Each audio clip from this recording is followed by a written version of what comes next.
Vale. Volvem a xerrar d'un tema serio, però que sigui serio no vol dir que sigui avorrit. Tot lo contrari. L'amor no té límits.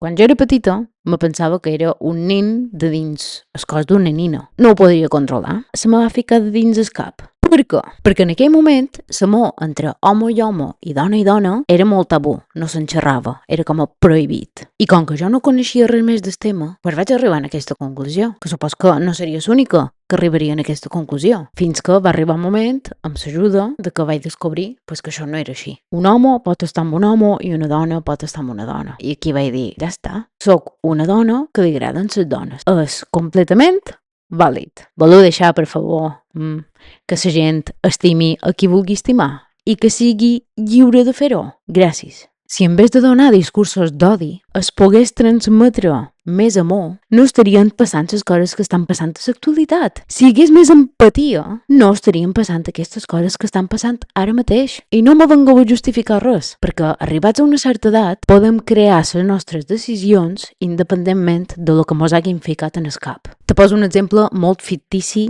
i tonto. Si a tu des de petit t'han implementat de que les miques que hi ha damunt la taula s'han de tirar en terra i deixar-les, jo me supos que a mesura que vas cresquent i madurant, vale? Important, te'n donaràs compte de que si tot el temps les tires en terra i les deixes allà, arribaràs a viure de dins un ambient brut i antihigiènic. Què faràs en aquest cas? Diràs, ostres, aquí passa alguna cosa. Lo que m'han implementat està malament. Simplement no està bé. I decideixes agafar la granera i fer-ho net.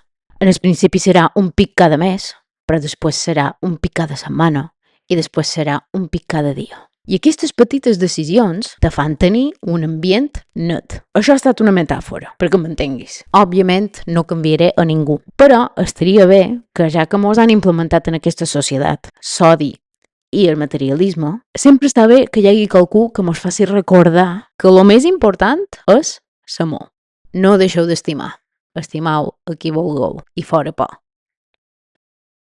Ja ho saps.